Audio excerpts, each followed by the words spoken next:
Bienvenue dans le 20e débrief de cette saison 2023 de Formule 1 pour le Grand Prix du Brésil qui s'est déroulé ce week-end. N'oubliez pas de liker, partager, commenter et surtout vous abonner à la chaîne, c'est très important. On est parti. On démarre comme d'habitude avec le classement de la course. Nouvelle victoire de Max Verstappen devant Lando Norris et Fernando Alonso qui revient sur le podium. Sergio Pérez termine à la 4e position devant Lance Stroll 5e. Carlos Sainz termine 6e devant Pierre Gasly 7e. Lewis Hamilton est 8e devant Yuki Tsunoda 9e et Esteban Ocon 10e. Max Verstappen a remporté à Sao Paulo sa 52e victoire en Formule 1. Il s'intercale donc entre Sébastien Vettel qui est à 53 victoires et Alain Prost qui le dépasse qui est à 51 victoires. C'est aussi la 17e victoire de Max Verstappen en 20 courses. C'est juste la folie. Il bat encore plus son record de l'année dernière de 15 victoires en une saison. Là c'est 17. Enfin, c'est juste incroyable. Il est monté 19 fois sur le podium en 20 courses. Il y a juste eu la bévue de Singapour, sinon il a toujours été sur le podium cette année. Enfin, c'est complètement dingue. Là encore, il a roulé le coude à la portière, il n'y avait personne pour le gêner. Peut-être Lando Norris qui est resté dans les 10 secondes, mais bon, clairement c'était pas une menace. Max Verstappen était encore seul au monde. La seule fois où il se fait battre du week-end, c'est pour le shootout, où il se fait battre par Lando Norris, justement. Mais bon, c'est tout. Après, il prend la tête de la course dès le départ de la course sprint et puis il s'envole vers la victoire. Voilà, victoire en course principale, victoire en sprint. Enfin bref, encore un week-end parfait de Max Verstappen. Je ne m'étends pas sur son cas puisque c'est toujours la même chose, week-end après week-end. Encore un week-end brillant pour Lando Norris. Depuis le début de la deuxième partie de saison, Lando il est vraiment exceptionnel et d'ailleurs c'est toujours le deuxième pilote à avoir marqué le plus de points sur cette deuxième partie de saison, derrière Max Verstappen évidemment. Et franchement, la remontée que fait Lando Norris, c'est franchement absolument incroyable. Alors attention, il y a quand même encore des petites lacunes, des petites erreurs en qualification qui sont un peu bêtes, parce qu'il fait le 7e chrono seulement lors de la qualification du vendredi, alors que Lando Norris était capable de faire largement mieux. Donc bon, c'est dommage. Après, il gratte une petite place avec la pénalité de Russell, donc il part 6e pour la course du dimanche. Un départ exceptionnel, il part de la 6e place qui se transforme plus ou moins une 5e place, puisque Leclerc n'a pas pris le départ. Mais de la 6e place, il décolle et il se retrouve 2e à la fin du premier tour. Enfin, c'est juste exceptionnel. Et puis ensuite, il avait un très très bon rythme, assez proche de celui de Max Verstappen, un petit peu moindre forcément, mais quand même, il met plus de 30 secondes à Alonso derrière. Donc franchement, c'est pas mal, c'est très solide. Et puis il finit avec le meilleur tour en course, donc c'est pour vous dire.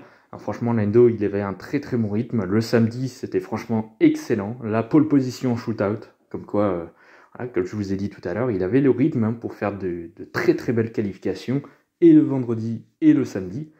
Il a confirmé le samedi, pas le vendredi malheureusement. La course au sprint, il se fait avoir au départ par Max Verstappen, mais ensuite il a un bon rythme là aussi. Il termine 2e derrière le pilote néerlandais. C'est le 7e podium cette saison de Lando Norris, mine de rien, et c'est la 6e fois cette année qu'il termine 2e d'un Grand Prix. C'est la 7e fois dans sa carrière. Franchement, j'ai l'impression que Lando Norris va rester l'éternel second. Enfin, rester.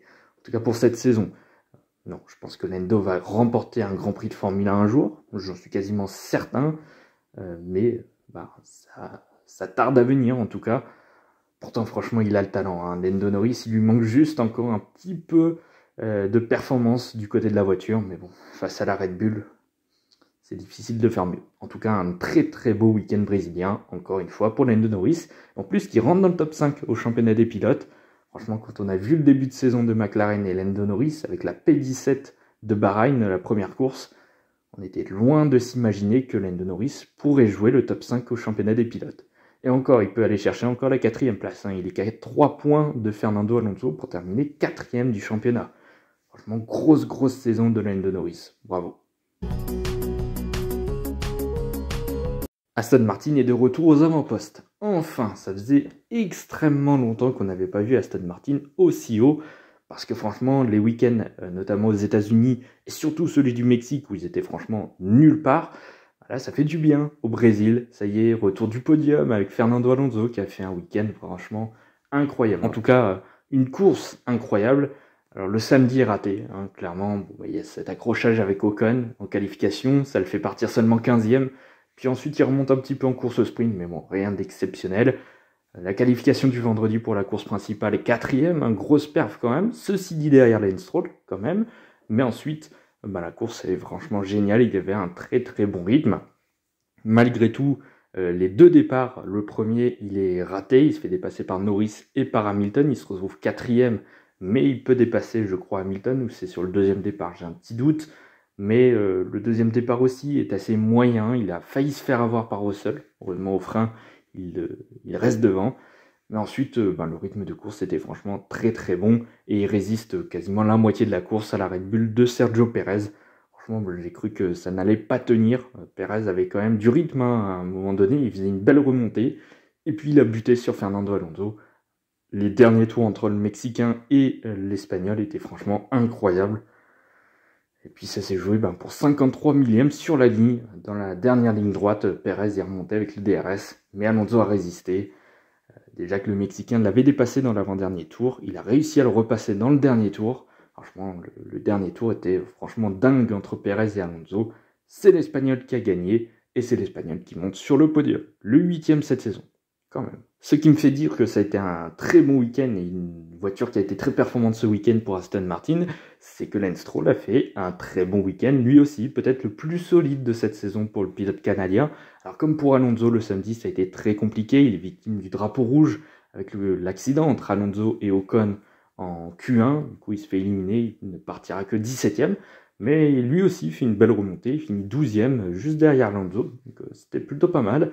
Et puis la qualif du vendredi, elle était franchement très très bonne, il passe en Q3, et puis à la fin, dans des conditions assez compliquées, à la fin, il fait le troisième chrono devant Fernando Alonso, donc franchement chapeau là-dessus. Malheureusement, le premier départ, il prend un mauvais départ, il se fait dépasser par Norris, par Hamilton, par Alonso aussi, donc assez compliqué, mais ensuite il avait un bon rythme, hein, franchement, il a pu aller rechercher les Mercedes qui l'avaient dépassé. Puis ensuite, au final, il termine dans le top 5. C'est son deuxième cette année, le premier depuis le Grand Prix d'Australie. C'était la troisième course de la saison. Autant dire que Lance Stroll n'avait pas fait une telle performance depuis très très très longtemps. Surtout que la voiture était plus très performante ces derniers temps. Là, il a profité. Franchement, week-end très solide de Lance Stroll. Et comme je l'ai dit tout à l'heure, potentiellement le plus solide du pilote canadien en 2023. Chez les Rouges, en revanche, ça a été un week-end très délicat, très compliqué. La performance n'était pas forcément au rendez-vous et la chance non plus pour un certain pilote monégasque. Mais tout d'abord, je vais commencer par le week-end de Carlos Sainz, qui est décevant, hein, dans l'ensemble. Il n'avait pas forcément de rythme, assez loin derrière Charles Leclerc en qualification notamment, puis même en rythme de course, en tout cas pour la course sprint, puisque la course principale, on n'a pas pu comparer les performances entre les pilotes Ferrari, puisqu'il en manquait un à l'appel, malheureusement. Mais là où Sainz faisait des week-ends assez plats, mais plutôt performants, et il terminait assez souvent dans le top 5, là ce week-end, c'était un week-end plat, toujours, mais cette fois-ci en dehors du top 5, ça a été extrêmement compliqué pour le pilote espagnol. Le rythme sur un tour était absolument pas là, hein, 8e chrono en qualif du vendredi, 9e au shootout, donc franchement il était pas là du tout. Le rythme en course sprint, 8e, il ne décroche qu'un petit point, c'était assez loin quand même. Il a même été menacé par Ricciardo dans les derniers tours, avec 1 ou 2 tours en plus. Il perdait ce dernier point face à une AlphaTauri, ça aurait fait quand même vachement mal. Ceci dit, en course principale, il n'a pas le rythme nécessaire quand même, mais il profite de la dégradation notamment des pneus des Mercedes, avec un rythme assez moyen, mais tout de même constant, et au final, il décroche une 6e place. Je pense qu'il a quand même maximisé la performance de sa Ferrari, qui n'était pas au niveau ce week-end. On va dire que ça passe, mais bon, c'était un week-end assez moyen quand même pour le pilote espagnol. Va falloir faire mieux quand même au prochain Grand Prix dans 2 semaines à Las Vegas. Pour Charles Leclerc, on va être assez court, puisqu'il n'a pas participé à la course à cause d'un problème hydraulique. Ça l'a fait sortir de la piste, il a tapé le mur dans le tour de formation, fin de course. Voilà, pourtant il partait de la 2e position. Il y avait quand même quelque chose de gros à espérer, même si le rythme n'était pas forcément là, notamment le samedi où c'était assez compliqué, 7e du shootout. Il a fait 2e de la qualif la veille. C'était assez compliqué, le rythme n'était pas forcément là, même si en fin de course sprint c'était un peu mieux. Il est remonté 5e notamment. c'était plutôt pas mal, mais bon, la moitié de la course, Leclerc avait quand même souffert. Malheureusement, on ne pourra pas juger sa course principale puisqu'il n'en a tout simplement pas eu. C'est vraiment un grand malchanceux quand même, le pilote monégasque. Il n'y a rien à dire, il y a toujours de la poisse. Là où il peut faire quelque chose, eh ben non. Soit c'est la stratégie, soit c'est des erreurs de pilotage, soit c'est de la malchance, soit il y a toujours un problème. C'est dingue depuis le début de sa carrière en Formule 1. C'est comme ça avec Charles Leclerc. Quand il y a des opportunités, bah non, ça veut pas. C'est dingue. Alors ceci dit, au global, c'est pas si mauvais pour Ferrari qui, dans son malheur, se retrouve plutôt chanceuse puisque 22 points de retard sur Mercedes avant le Grand Prix du Brésil. Eh bien, Ferrari recolle à 20 points de Mercedes, donc elle gratte 2 petits points avec une voiture en moins en course principale. C'est clair, c'est dommage que Leclerc n'ait pas fait la course, ça aurait pu ramener un petit paquet de points en plus. Mais bon, au final, il gagne des points sur Mercedes. C'est un moindre mal vu le week-end qui a été délicat, franchement. Ferrari reste dans le coup pour la deuxième place au championnat des constructeurs. Attention, il ne reste plus que 2 week-ends de course, donc ça va être assez chaud quand même pour aller chercher les flèches d'argent. Mais pourquoi pas, sur un très bon week-end, on ne sait jamais. Il reste dans le coup encore.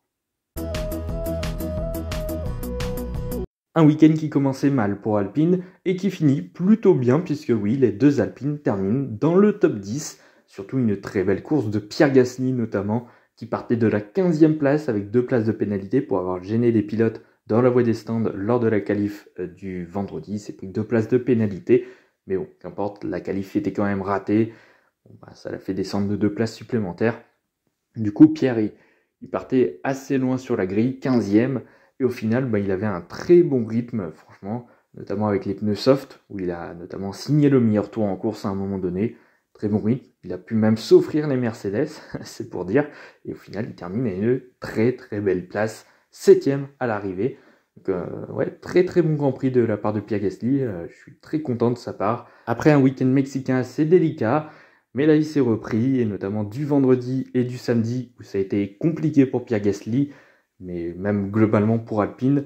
Et puis s'est rattrapé le dimanche avec une très bonne course, un très bon rythme, très bonne vitesse de pointe aussi, ce qui est assez peu le cas pour Alpine, avec un moteur Renault un peu sûrement, qui avait une bonne vitesse de pointe, donc ça c'est pas mal du tout. Bref, un bon résultat pour Pierre Gasly, ça fait du bien. En revanche, pour Esteban Ocon, ça a été encore un week-end compliqué. Les qualifications, c'est pas ça encore, un 12e lors de la qualif du vendredi, ceci dit juste devant Pierre Gasly tout de même si lui aussi se prend une pénalité de 2 places pour la même raison que Pierre Gasly, qui recule au 14e rang pour la grille de la course du dimanche. Il y a aussi cet accrochage avec Fernando Alonso qui est plus un incident de course au shootout. Du coup, ça l'élimine dès la Q1 où il ne fait que le 16e chrono au final. Après, il a un rythme plutôt correct, mais bon, ça reste pour la course sprint, c'était compliqué. Et puis la course du dimanche avec un très très bon départ, en revanche. Il partait 14e, il se retrouve 9e au premier tour. Franchement, très bien là-dessus. Malheureusement, le deuxième départ, je crois qu'il repère des positions. Ça, c'est vraiment dommage. Et puis le rythme de course était assez moyen, hein. Bon, il n'avait pas le même rythme de course que Pierre Gasly, clairement. En plus, il était sur une stratégie à 3 arrêts. C'était le seul pilote dans ce cas-là. Au final, il gratte le dernier point en jeu, 10e, avec les abandons devant aussi, qui l'a un peu aidé à scorer ce point. Ouais, week-end assez délicat pour Esteban Ocon. On attend un peu mieux quand même, parce que déjà le Mexique a été compliqué. Je crois de mémoire que les États-Unis aussi, c'était compliqué. Donc, ouais, on attend encore de revoir le Esteban Ocon du début de saison, ou même le Esteban Ocon de 2022. On attend encore de bonnes performances. Ça coince un petit peu pour Ocon ces derniers temps. On espère que dans 2 semaines à Vegas, Ocon sera de retour au premier plan. En tout cas, pour scorer des bons points, un petit peu comme Pierre Gasly ce week-end. Espérons-le, parce qu'en ce moment, c'est assez compliqué pour Ocon. Et enfin, chez Mercedes, week-end à oublier, tout simplement. Pourtant, c'est une piste que les Mercedes ont été très souvent très performantes. L'année dernière, ils ont même fait un doublé avec une voiture qui ne marchait pas la plupart du temps. Pourtant, il y avait eu un doublé sur ce circuit-là. Là, cette année, c'était beaucoup plus compliqué. Ils ont souffert d'une mauvaise vitesse de pointe notamment, et surtout la dégradation des pneus. C'était un truc de fou les Mercedes ont dégradé leurs pneus, mais comme jamais. Franchement, il n'y avait rien du tout qui pouvait être exploitable chez les Mercedes. Un week-end extrêmement compliqué. Tout d'abord pour Lewis Hamilton, qui joue, je le rappelle, la deuxième place au championnat des pilotes face à Checo Pérez. C'était assez compliqué, le rythme en qualification, encore une fois, comme d'habitude chez les Mercedes, un peu délicat. Alors en qualification, il fait 2 top 5 sur les 2 séances de qualification, mais ensuite, il souffre énormément en course sprint et course principale.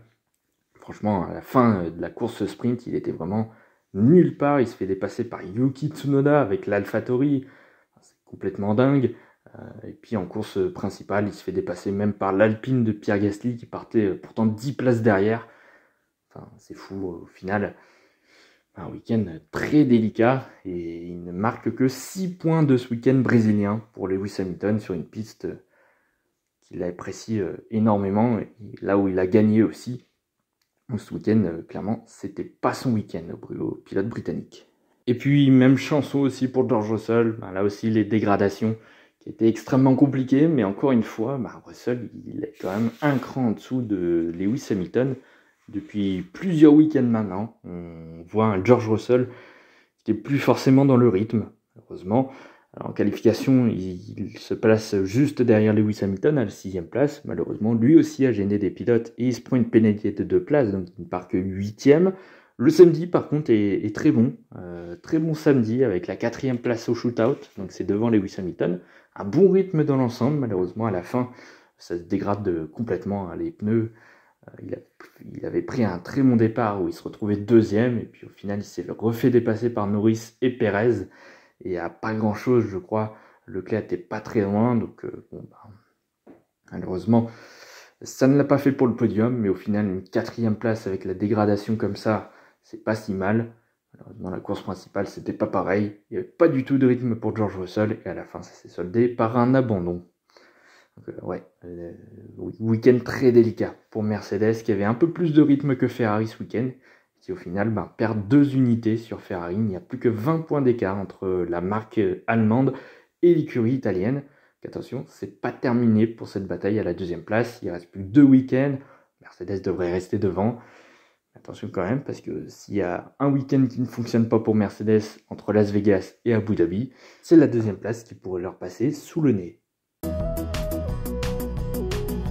Il faut aussi parler du très beau week-end de Yuki Tsunoda à nouveau. Malheureusement, la qualif du vendredi est ratée. Il se fait éliminer dès la Q1. Ceci dit, il se qualifie devant Daniel Ricciardo.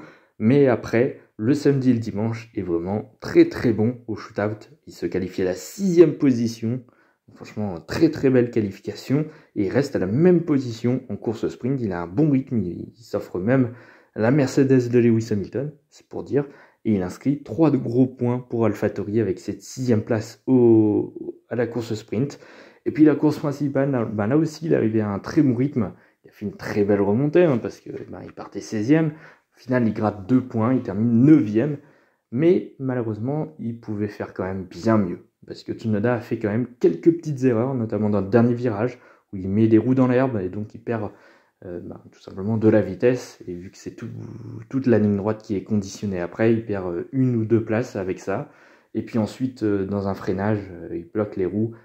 Il part un peu tout droit, donc ça lui fait perdre beaucoup de temps et une position en plus.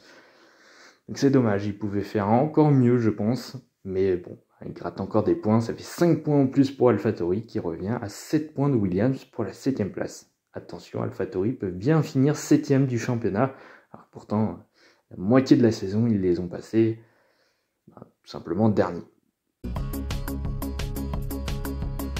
Voilà, maintenant je vous affiche les notes que j'ai données aux pilotes et aux constructeurs pour ce week-end brésilien. Faites pause si vous voulez voir un peu plus en détail les notes et nous on passe tout de suite au championnat. Au championnat des pilotes, Max Verstappen a maintenant dépassé la barre des 500 points, c'est quand même assez incroyable. Sergio Perez conforte un petit peu sa 2e position face à Lewis Hamilton, il a gratté pas mal de points face au pilote britannique ce week-end. Fernando Alonso récupère sa 4e place. Attention, Lando Norris n'est que 3 points derrière, il rentre dans le top 5. Carlos Sainz, qui n'est pas loin de la P4, ceci dit, tombe de 2 places et se retrouve 6e. Charles Leclerc est toujours 7e devant George Russell 8e, Oscar Piastri 9e. et Lance Stroll qui remonte à nouveau dans le top 10. Au championnat des constructeurs, derrière Red Bull, Mercedes n'a plus que 20 points d'avance sur Ferrari, donc attention, cette bataille pour la deuxième place n'est pas terminée. Derrière, McLaren est toujours 4e avec 21 points d'avance sur Aston Martin. Alpine est toujours 6e, seul au monde. Williams est toujours 7e, mais attention, il y a la menace AlphaTauri qui revient à 7 petits points de Williams. Donc attention, AlphaTauri pourrait bien terminer 7e du championnat. C'est quand même assez impressionnant vu d'où ils partent. Alfa Romeo est toujours 9e et Haas est toujours dernière. Voilà, c'est la fin de ce débrief. Merci d'avoir écouté jusqu'à là. N'oubliez pas de liker, partager, commenter et surtout vous abonner à la chaîne, c'est très important. Nous, on se retrouve jeudi, normalement, pour la prochaine vidéo. Ce sera l'interview d'Augustin Bernier, le vainqueur du volant Feed Racing 2023. Alors, elle devait arriver la semaine dernière. Malheureusement, il y a eu la tempête en fin de semaine dernière. Et puis, j'ai été coupé d'électricité pendant 2 jours, le jeudi et le vendredi. Et un petit peu du samedi aussi. Pas facile. Donc, j'ai commencé le week-end du Brésil en regardant les qualifications du vendredi dans ma voiture. Disons que c'était pas très confortable. On avait un minimum de réseau quand même le vendredi. Donc j'ai eu un peu de chance là-dessus. Enfin bref, une fin de semaine dernière assez compliquée pour moi. Bref, c'est revenu à la normale. Maintenant, on revient sur YouTube. Voilà. Donc jeudi, prochaine vidéo, interview. Allez, moi je vous dis tout simplement à bientôt.